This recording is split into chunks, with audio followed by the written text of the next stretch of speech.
last lecture, I told you how to add angular momenta, and so we demonstrated how to start with two spin half objects, for instance, and add them to get coupled states which are either spin triplet states or a spin singlet state. So we will continue with addition of angular momenta.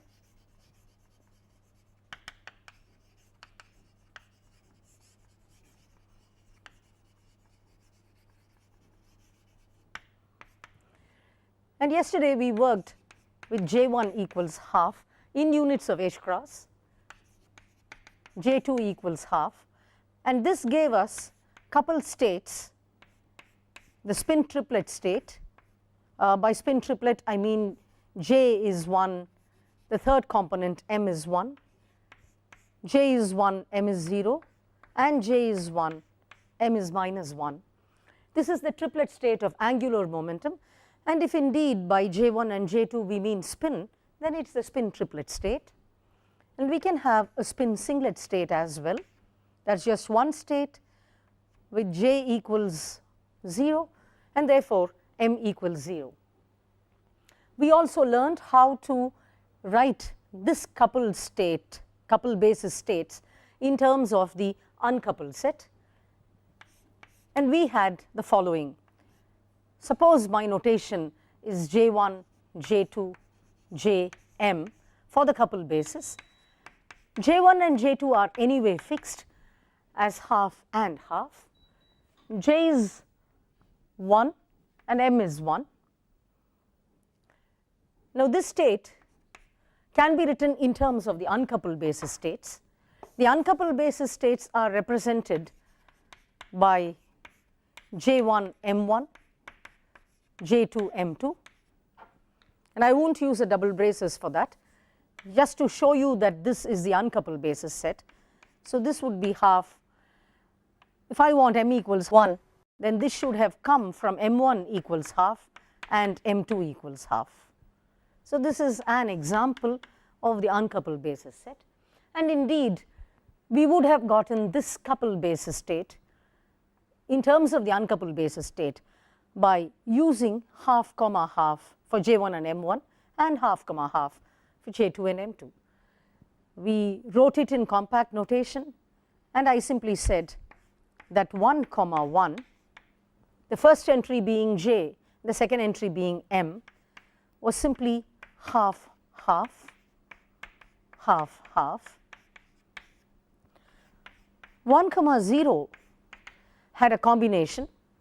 I could have started with M1 equals half and M2 equals minus half, or the other way around, and we showed that this was 1 by root 2 half half, half minus half, plus half minus half, half half.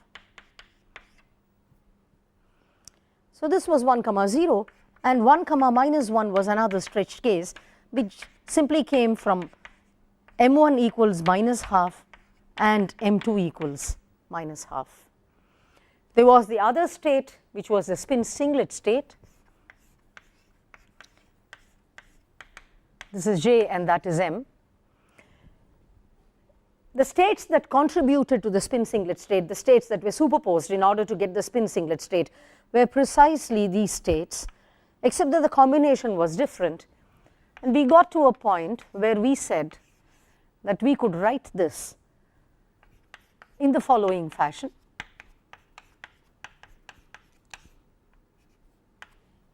Minus of half minus half, half half. So this is what we had. There is a relative negative sign, and that is what is important. I could have started with this having a negative sign and that state coming with a positive sign in front of it. It won't have mattered. I stick to a convention and keep that during a particular exercise, or when I work out a single problem, I stick to a certain convention. The convention will be best demonstrated when I do more examples. I want to comment a little bit about the importance of the results that we have got.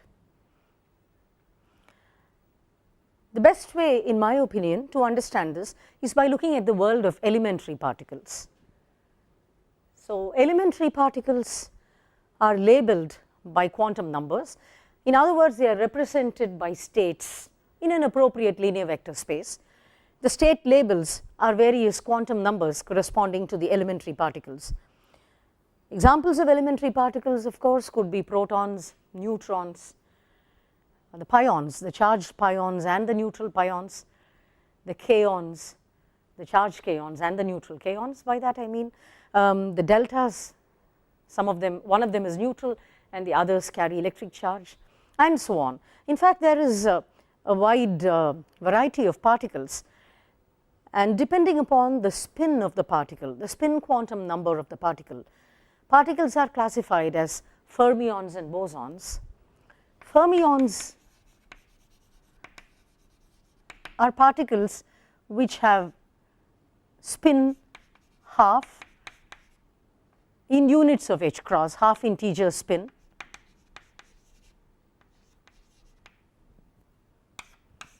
in units of h cross.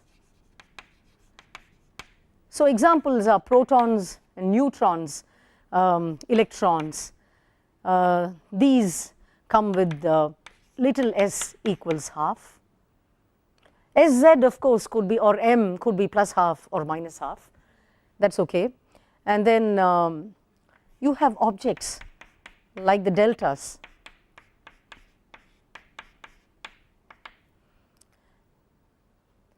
Now, these have s equals 3/2 in units of h cross. So, these are spin 3/2 particles, examples of spin 3/2 particles. Then there is pi plus, the pions, pi 0 and pi minus. The suffix denotes the electric charge.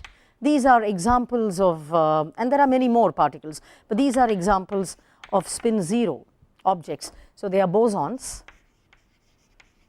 Bosons have 0 or integer spin, and fermions have half integer spins. So, spin is a quantum number which certainly is important in representing the particle. Now, apart from spin, there is another quantum number called isospin, and this is very relevant, particularly in the context of particles which can interact strongly with each other or decay strongly. The nuclear force is an example of a strong force. So, examples of objects that can interact strongly are protons, neutrons, not the electrons, the deltas, that is delta plus plus, delta 0, delta minus, of course pi plus, pi 0, pi minus. All these and many more are examples of strongly interacting particles, and strongly interacting particles are called hadrons. I want to emphasize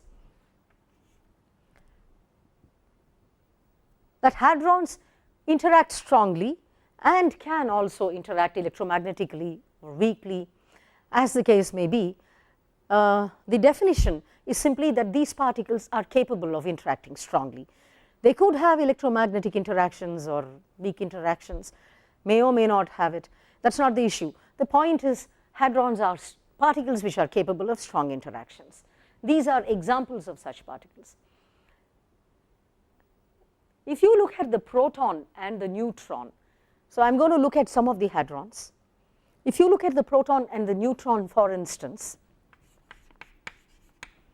of course, this carries a charge plus E, and this has 0 electric charge, it is electrically neutral.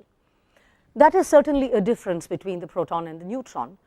But if you look at the other quantum numbers, both of them have spin half h cross. If you look at their rest mass, that is approximately 938 million electron volts by c squared. It is conventional in particle physics and very useful to talk in terms of energy units, and therefore, if I convert the rest mass into energy by multiplying the rest mass by c squared, I get energy 938 MeV approximately. There are other quantum numbers which I need not introduce now. such as the baryon number, strangeness, and so on, it turns out that the proton and the neutron have the same values for these quantum numbers. And so I would like to look at it in the following fashion. Of course, I can see the difference between the charge, electric charge of the proton and the neutron if I turn on the electromagnetic field, because a charged particle deflects in the presence of an electromagnetic field. In other words, it interacts with the field quanta, the photon, and exchanges momentum and energy with it and deflects in its track. A neutron does not do that because it is electrically neutral. But suppose I did not switch on the electromagnetic field at all. If I were only considering a world of strong interactions and not anything else, not the electromagnetic force or relatively negligible forces like the weak force and the gravitational force, suppose I did not consider any of that. In a world of strong interactions, there is no way of seeing the difference between a proton and a neutron, because I cannot see the difference in their charge, electric charge, since I am not using the electromagnetic field at all, not switching it on. In other words, I am not considering the fact that the proton can interact electromagnetically with itself. For instance, two protons can interact electromagnetically and two neutrons cannot. A neutron cannot interact electromagnetically with a proton. Suppose I did not talk about electromagnetism. I cannot see the difference between the proton and the neutron because all other quantum numbers are the same and the rest masses are approximately the same. Now, you could always tell me that I can see the difference in the rest mass. I could, but now it is known that this difference, this small difference in the rest mass of the two particles really arises from the fact that the protons can interact electromagnetically and the neutrons cannot. Therefore, if I switch off the electromagnetic field, I do not see the difference between the proton and the neutron. I could think of them as two states of a single object called the nucleon. I could think of the proton and the neutron in a world of strong interactions only as a doublet, the nucleon doublet, the proton being one of the states of the nucleon and the neutron being the other state of the nucleon. And then it turns out that there is a new quantum number which can be associated with these objects, and that is called isospin, to distinguish it from the spin that I have been talking about, or orbital angular momentum. And a third component of isospin, you could call that Iz or I3, and that is the analog of m, s comma m. So I could label the proton and the neutron as a doublet with a certain value of I and Iz. This is another value of I and Iz. These are the isospin states of the proton and the neutron. I would give entries I and Iz for the proton and the neutron. Isospin is analogous to spin in the sense that there are three generators, three Hermitian generators of isospin. I would call them Ix, Iy and Iz. These are Hermitian operators and they satisfy the isospin algebra, which is the same as spin.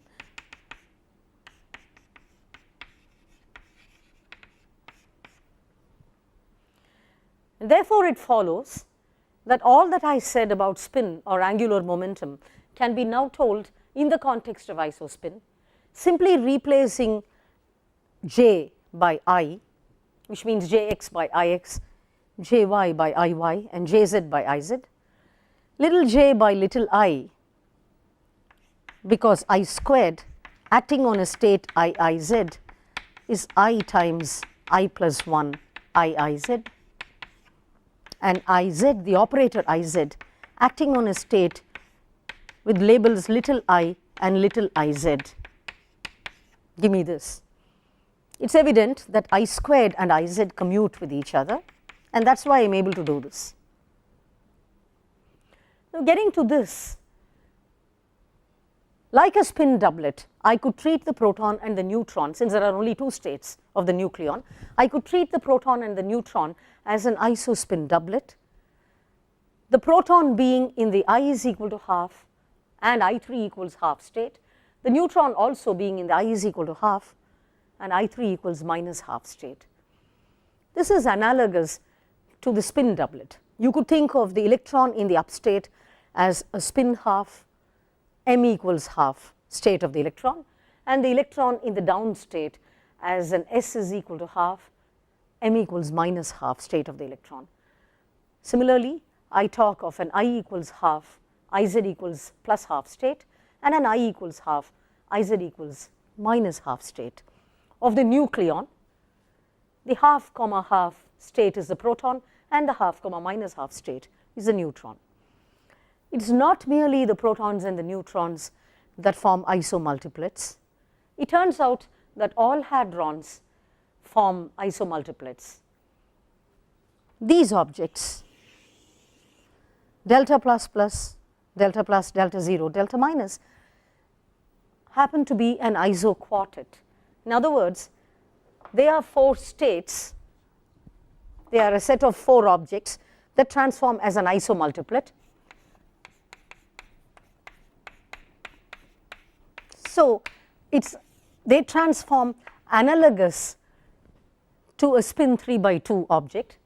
This would be an I equals 3 by 2, Iz equals 3 by 2. This is an I equals 3 by 2, Iz equals half state. This is an I equals 3 by 2, Iz equals minus half state, and this is an I equals 3 by 2, Iz equals minus 3 by 2 state.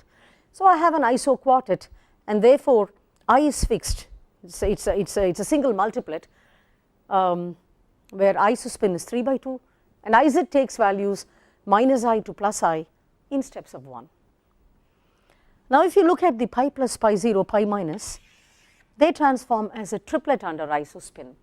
So, indeed I have pi plus, which is the I equals 1 Iz equals 1 state, pi 0 I equals 1 Iz equals 0 state, and pi minus, which is I equals 1 Iz equals minus 1 state.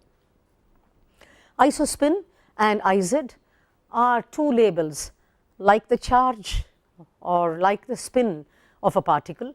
They are quantum numbers corresponding to a particle, and 2 particles will differ at least in 1 quantum number.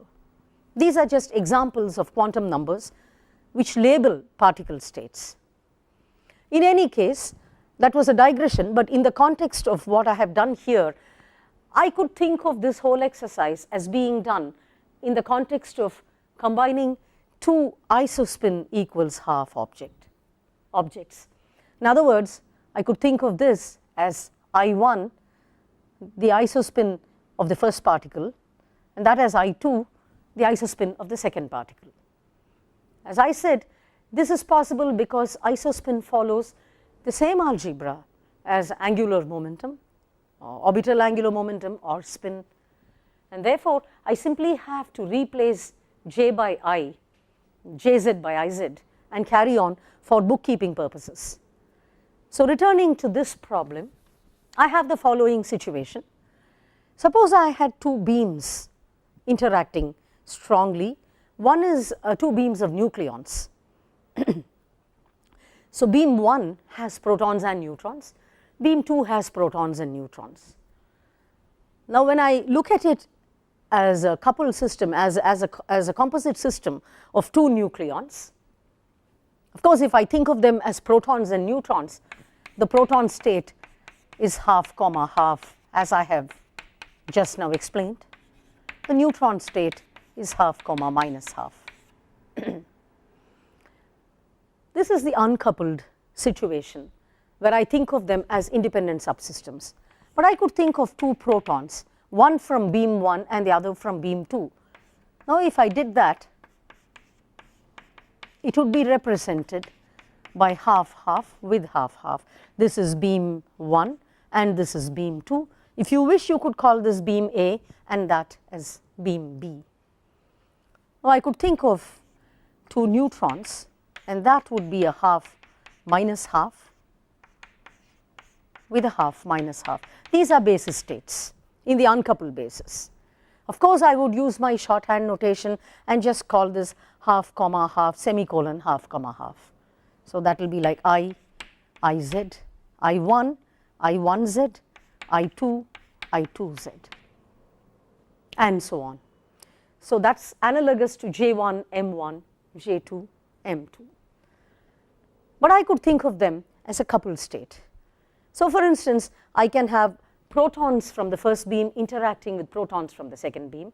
That is the initial state, to give me a final state of 2 protons. So the possibilities are the following. The question to be asked is, how do I couple 2 I equals half objects, and what is the coupled state? As you know, the coupled states are 1, 1. So this is I, Iz. In the coupled basis, that is my notation, because I am not able to put it in bold as a bold ket, and therefore I do this. So the uncoupled basis states would be half, half, half minus half, half, half, half. But that is like combining 2 protons, and therefore this would just be identical to the statement that in the uncoupled basis I have 2 protons. In the coupled basis, that amounts to an I equals 1, Iz equals 1 state. Then I have I equals 1, Iz equals minus 1 state in the coupled basis.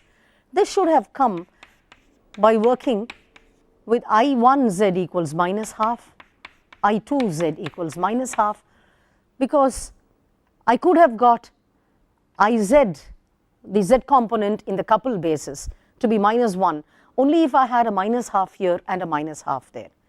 This is simply analogous to M equals M1 plus M2, and that is like saying that I have combined 2 neutrons. So I could have written this. But I can also have a situation where I can have I equals 1 with Iz equals 0, and that could have come by taking a proton from the first beam, combining it with a neutron from the second beam, or by taking a neutron from the first beam and combining it with a proton from the second beam.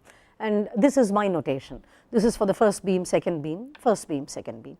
But these are different states, because this is A times half, half, half minus half, plus B multiplying half minus half, half, half. But we had worked out these CG coefficients earlier, and we know that 1, 0 is simply 1 by root 2 NP plus Pn.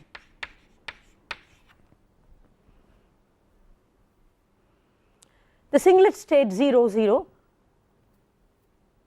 is orthogonal to this state, and we could have written that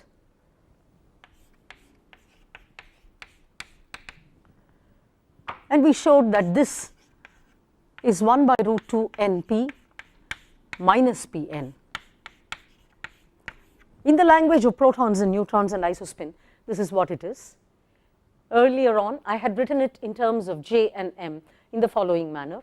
So if I call this I and I call that Iz, that is a proton neutron minus neutron proton. Well, I have written neutron proton minus proton neutron here, but as I said, it's the relative sign that's important, and I have pulled out a 1 by root 2 and put in a relative negative sign. So this is the singlet state of isospin, and these are the triplet states of isospin. Now, given these, I ask the following question.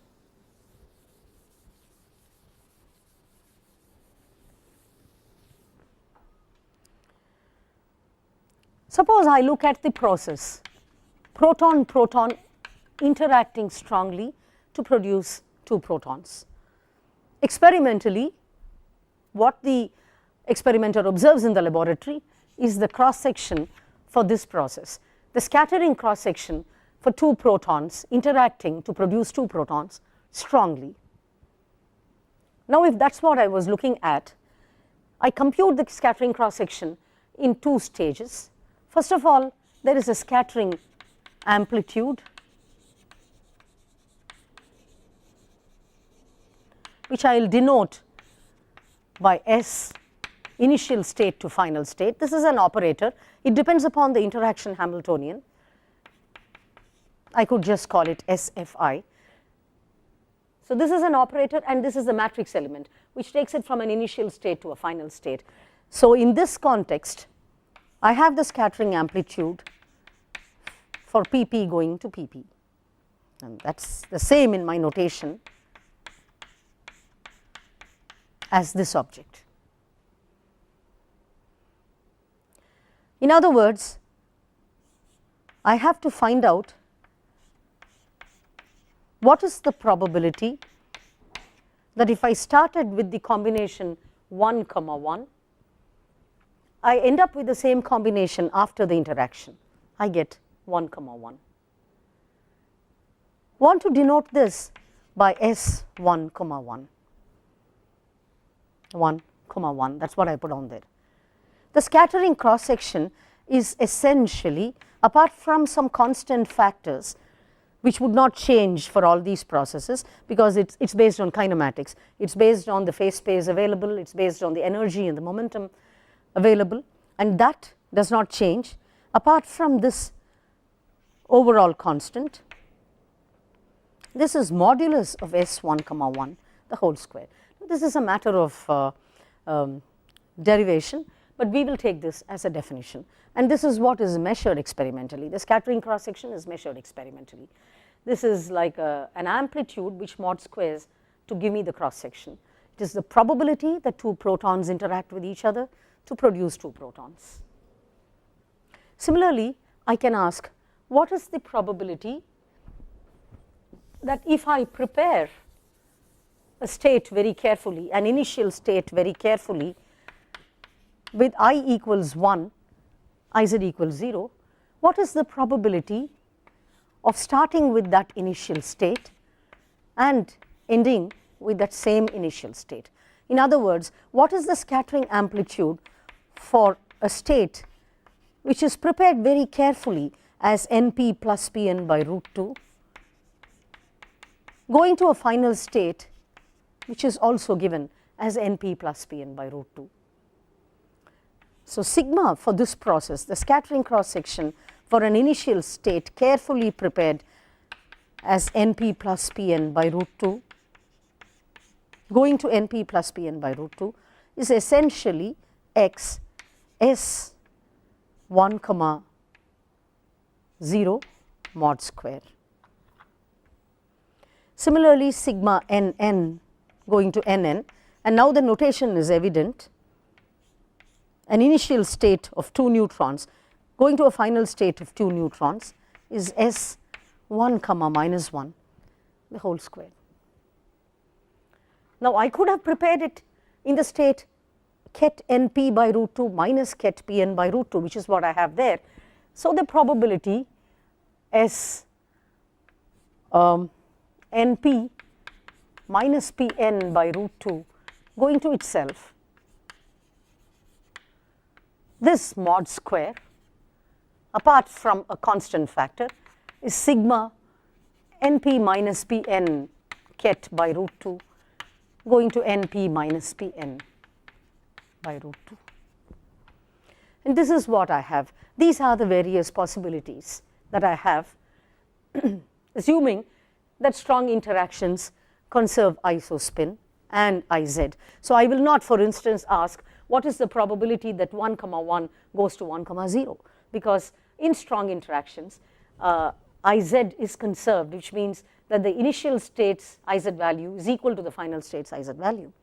Similarly, the initial state's isospin value is equal to the final state's isospin value, and therefore, there is nothing like 1, 1 going to 1, 0. The labels have to be the same in both cases. So, these are the only possibilities. Now, I find something interesting. I know that I cannot see the difference between the proton and the neutron. This is an I equals half, Iz equals half. This is an I equals half, Iz equals minus half. in a world of strong interactions. So given an isomultiplet, that means once you fix I, changing Iz in steps of 1 takes you to various particles within that same multiplet, and with strong interactions alone, I cannot see the difference between the various particles that belong to the same isomultiplet. Obviously, therefore, I cannot see the difference between 1, minus 1, 1, 0, and 1, 1, because these are all states with the same isospin value, made of the same set of particles, nucleons, 2 nucleon system, with I equals 1, but the Iz value changing. And therefore, I will use a shorthand notation. I will drop the third component because it does not matter, cannot see the difference between the coupled state 1, 0, 1, minus 1, and 1, 1, and therefore, the cross section can be now written in the following manner: sigma pp going to pp is an overall constant S1 mod squared. This one stands for I equals 1. Sigma nn going to nn, it's the same S1 mod squared. The only difference being that this is the 1, minus 1 state, but as I said, the second index does not matter within an isomultiplet, and sigma np plus pn by root 2, which is the I equals 1 combination going to itself.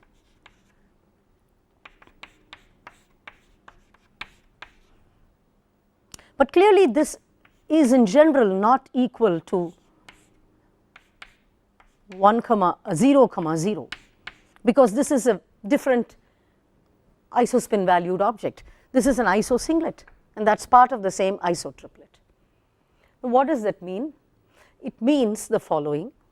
The cross section, or the probability of 2 protons in the initial state interacting strongly to produce 2 protons, this probability or the cross section for pp going to pp is the same, is equal to the cross section for 2 neutrons interacting to produce 2 neutrons, and indeed is the same for a neutron from the first beam and a proton from the second beam, a proton from the first beam and a neutron from the second beam, taken and prepared very carefully in the isospin 1 state, that is as part of the isotriplet, going to itself.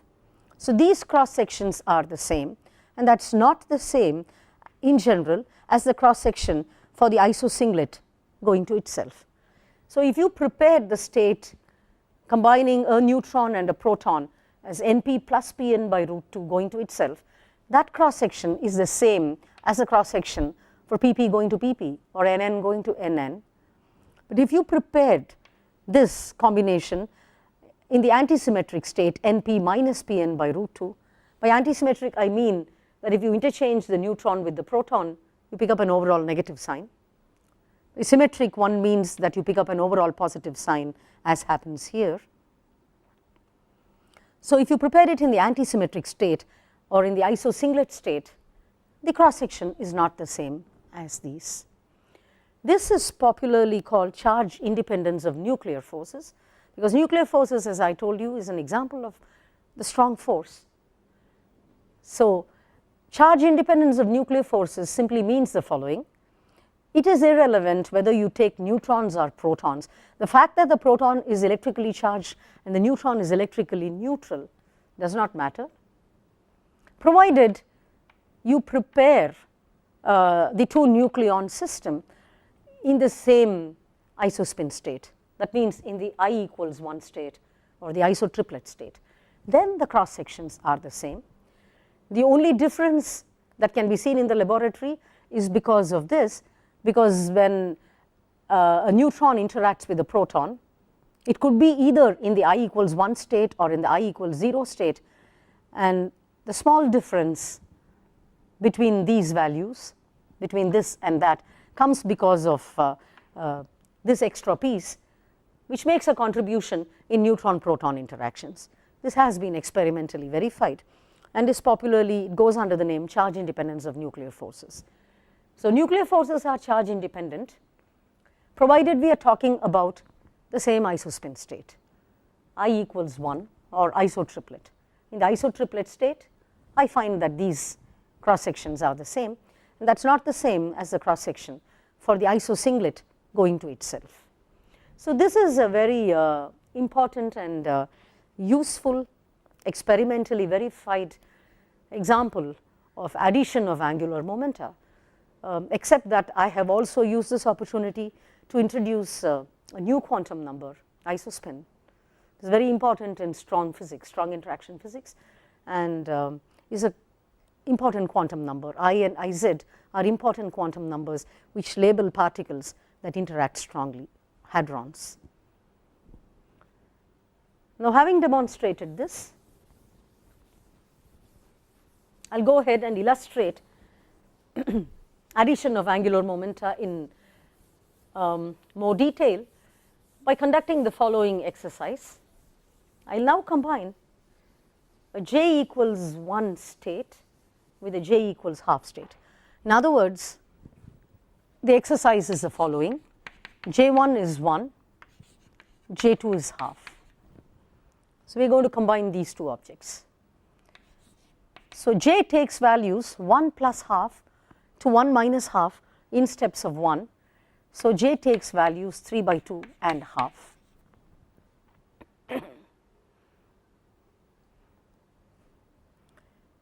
Corresponding to j equals 3 by 2, m can take various values. So, let me write all the coupled states. J equals 3 by 2, so m can be 3 by 2, but m can be half. It goes down in steps of 1. M can be minus half and m can be minus 3 by 2. And if j equals half, m can be half, m can be minus half. So, these are the various coupled states that are possible in this context. What about the uncoupled basis set? So, this is the coupled basis set.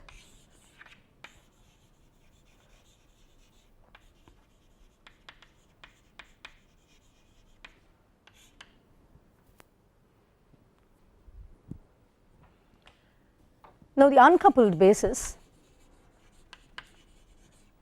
that is J1 M1, J2 M2. I have half half combining with 1. So, perhaps I could write 1 1 combining with half half, 1 1 combining with half minus half, then 1 0 combining with half half, 1 0 combining with half minus half, 1 minus 1 combining with half half, and 1 minus 1 combining with half minus half. So, the labels are clear, that is J1 M1, J2 M2, that is what I have. So, I have the following 6 states. You will recall that that is 2 J1 plus 1 times 2 J2 plus 1 states, therefore 6 states. And here too I have 6 states, that is 4 of them here. This is a j equals 3 by 2 quartet, this is a j equals half doublet, and therefore I have 6 states. So, the number of basis states match, and this is a very important thing to verify when one does a calculation. So, I would like to find the CG coefficients in this context by expanding the coupled states in terms of the uncoupled basis. So, let us start with 3 by 2, 3 by 2. Remember that this really amounts to J1 is 1, J2 is half, J is 3 by 2 and M is 3 by 2. But I am dropping J1 and J2 and just using J and M as the labels for the coupled state. But 3 by 2, 3 by 2 could have come only in the following fashion. It is a stretched case, because if I want m equals 3 by 2, then m1 should have been 1 and m2 should have been half. The only possibilities for m1, as you can see, are 1, 0 and minus 1, and for m2 are half and minus half. So I just have 1 comma 1 with half comma half, and this is the uncoupled basis, and therefore I do this.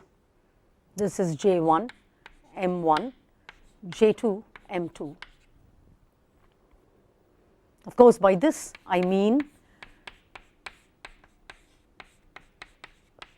the following: J1 m1 J2 m2, but I am going to use this as a simple way of writing it. So this is a stretched case. There is no other way I could have got 3 by 2, 3 by 2, and therefore the CG coefficient is 1, and that's a stretched case. Similarly, 3 by 2 minus 3 by 2 should have come by combining m1 equals minus 1 with m2 equals minus half. So while J1 and J2 are fixed, m1 and m2 are now minus 1 and minus half, and that's the only way I could have got 3 by 2 minus 3 by 2. Therefore, that's a stretched case. I need to find 3 by 2 half, and as I pointed out yesterday, I can do this by using J minus here, correspondingly J1 minus and J2 minus there. I need to remember the following: J minus acts on a state Jm to give me root of J plus m times J minus m plus 1. I have set H cross equals 1, J comma m minus 1, and J plus acts on Jm to give me root of J minus m times J plus m plus 1, J m plus 1. These are the lowering and raising operators respectively. So I use that, and therefore when I use J minus here, the coefficient is root 3, where I have used J is 3 by 2 and m is 3 by 2.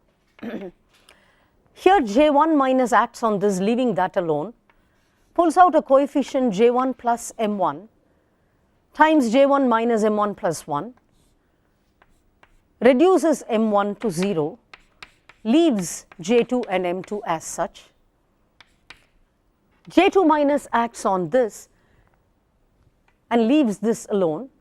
So J1 and m1 do not change, and I pick up a coefficient root of J2 plus m2 times J2 minus m2 plus 1, and m2 gets reduced by 1. So I have this. In other words, I can write 3 by 2 half as the state root of 2/3 1 0 half half plus root of 1/3 1 1 half minus half.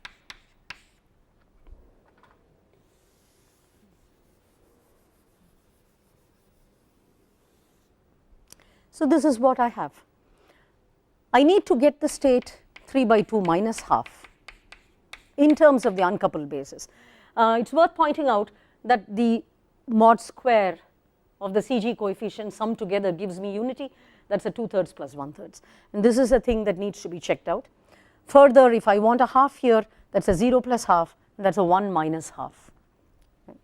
These are things that should be checked out at various stages. So if I want to do 3 by 2 minus half, I can use J minus on this. Well, there are two terms and a little bit more work to be done. I could have done a J plus on this. That's just one term on which I need to work. So if I use a J plus, I remember that the coefficient here is J minus m times J plus m plus 1. So I have this, and here I use J1 plus, which is a J minus m times J plus m plus 1, takes 1 comma minus 1 to 1 comma 0 and leaves the other state as such. Then I have J2 minus acting, J2 plus acting on this. It leaves 1 comma minus 1 alone, and pulls out half plus half times half minus half plus 1, and then takes minus half to plus half. In other words, 3 by 2 minus half is root 2/3 times this plus root 1/3 times the other state. So I can write this as root of 2 by 3 plus root of 1 by 3. Once more, it is clear that things add up. Root 2/3 square plus root 1/3 square is 1. So I have the various states here. These are the stretched cases, and then I got these by using j minus and j plus. So I have already written these 4 states in terms of the uncoupled basis. I need to find half comma half and half comma minus half. Now I do the following. Consider the state half comma half. This is j and that is m. Half comma half is like 3 by 2 comma half in the sense it has the same uncoupled states contributing to it, 0 plus half and a 1 minus half, but the coefficients would be different. So I write half comma half as a times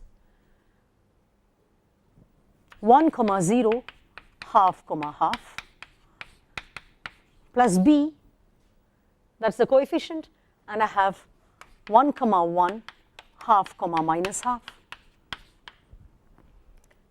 Given the fact that a squared plus b squared is 1, I need to determine these CG coefficients. This is easily done because this is one equation.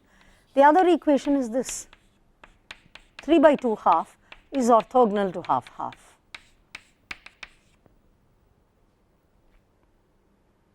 Of course, all these states are orthogonal to half comma half, but what is of relevance is the fact that 3 by 2 half is orthogonal to half half, because in the uncoupled basis they are superpositions of the same states, and this implies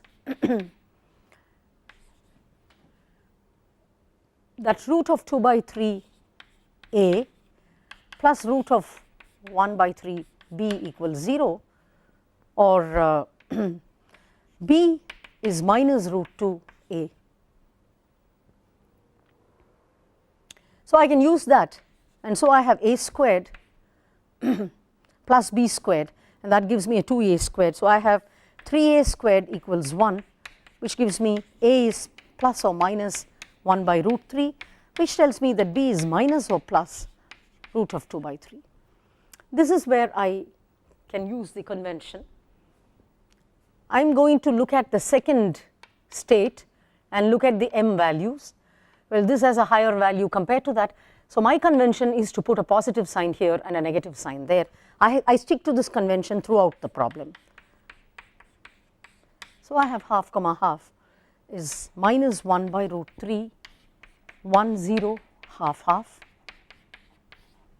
plus root of 2 by 3, 1 1 half minus half. Again, the mod squares when summed over add to 1, that is a 1/3 plus a 2/3, which gives me a 1, and that is what I have for half comma half. I could have written plus 1 by root 3 here and a minus root of 2 by 3 there. As I said, I have used this convention. We can get half comma minus half in 2 ways. We can use the fact that half comma minus half is orthogonal to 3 by 2 comma minus half and repeat the procedure, or can use a j minus on this and get half comma minus half. So that gives me a 1 half comma minus half